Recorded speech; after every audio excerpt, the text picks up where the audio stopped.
Hey everyone, welcome back to Corporate Decoder. Today Traws Pharma Inc. just filed a Form 8K and I'm seeing an interesting pivot in their strategy. Quick note, this is not financial advice, just my take on public filings for educational purposes. The company is talking about resubmitting data to the UK's health regulators. And this could be a sign they are finally getting serious about pushing their drug forward. This is a current report, basically a heads up to investors about something important happening. In this case, Traws Pharma is announcing a step towards getting their drug, Tivoxavir Marboxil, tested in the United Kingdom. They are going to resubmit an updated data package to the UK's Medicines and Healthcare Products Regulatory Agency. Think of it like reapplying for a permit after you've made some improvements or gathered more information. This report is dated the 22nd of June 2026, and it tells us that the main event, the announcement about resubmitting the data, happened on this very day. The company involved is Traws Pharma, Incorporated. It is a smaller player in the biotech world focusing on developing new medicines. We can see they are incorporated in Delaware and their stock is traded on the Nasdaq under the ticker symbol TRAW. This tells us what kind of stock the company has. Common stock is the usual kind of stock that most people buy. The par value of $0.01 per S-share is a very small nominal value that does not reflect the actual market price of the stock. This is the ticker symbol for Traws Pharma Incorporated.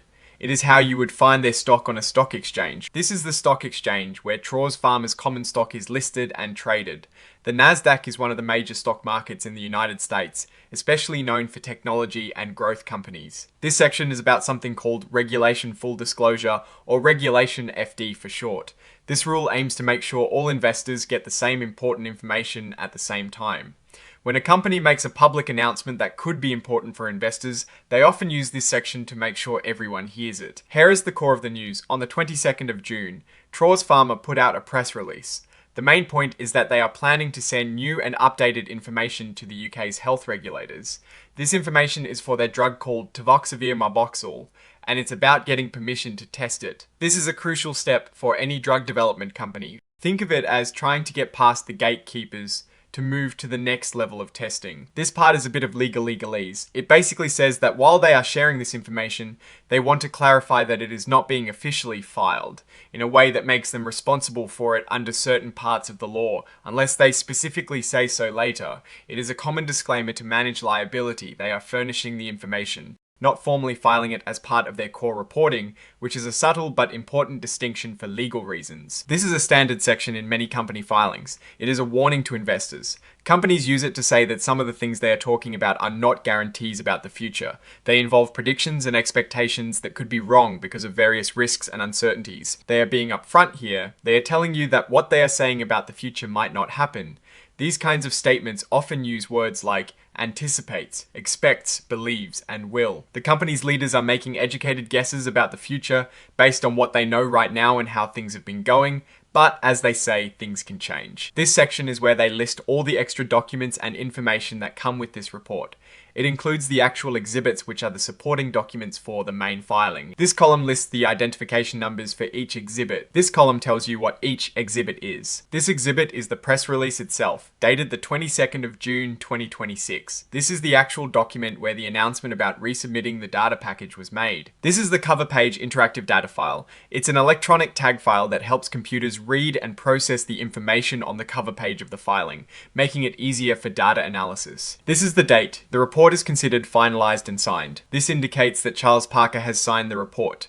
The CPI typically represents a signature in electronic filings. This is the name of the person signing the report on behalf of the company. This tells us Charles Parker's role in the company. As the Chief Financial Officer, he is responsible for the company's financial health and reporting. Now, let's dive a bit deeper into what this really means for Traws Pharma. The company has been struggling and their stock price reflects that. You can see from recent headlines that there was a significant drop in their stock price just before this filing. One headline from StockTwits even asks, why did TRAW stock slump 28% after hours? This suggests there was some bad news or perhaps a lack of positive news prior to this filing. Also, news from yesterday confirms this filing is happening. Traws Pharma seeks MHRA reset for flu prevention study from Stock Titan and update on Traws Pharma TRAW toxicology data submission from Guru Focus. Both point to the fact that they are trying to get back on track with their drug development. This filing is essentially them saying, okay, we're trying again. What is particularly interesting is the company's small size.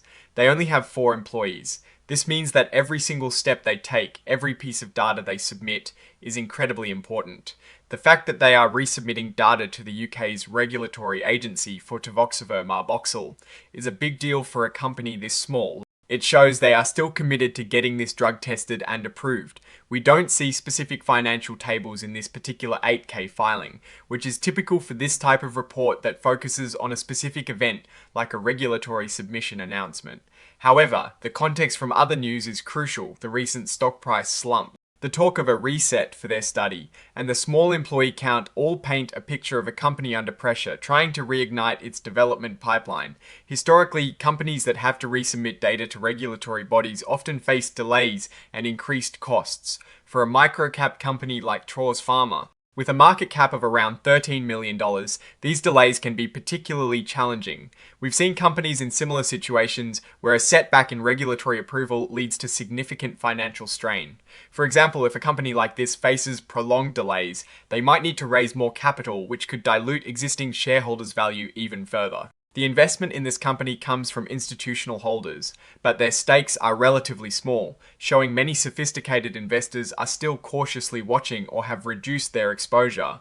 This move indicates they are trying to regain momentum, but the path forward is still uncertain. This isn't a company with a massive product pipeline or deep pockets. Their success hinges heavily on this one drug, Tivoxavir Marboxil. The big question is whether this resubmission will be successful, and if it can ultimately lead to testing and then approval. If it doesn't, the company will likely face severe challenges, potentially even delisting or bankruptcy, much like we've seen with other small biotech firms that couldn't navigate the regulatory hurdles or funding requirements. The risk I am watching is whether this resubmission truly addresses the regulators' concerns, or if it is just a hopeful step without a solid plan. My biggest concern is the runway the company has financially, especially if this process takes longer than expected. What I'm actually looking for is confirmation that the updated data package is comprehensive and addresses any previous issues robustly. Oh, and the research tools I actually use are linked in the description. They help keep this channel going. That is my take. Stay decoded if you found this breakdown helpful. Please give it a thumbs up, subscribe for more analysis, and join our Discord community via the link in the description.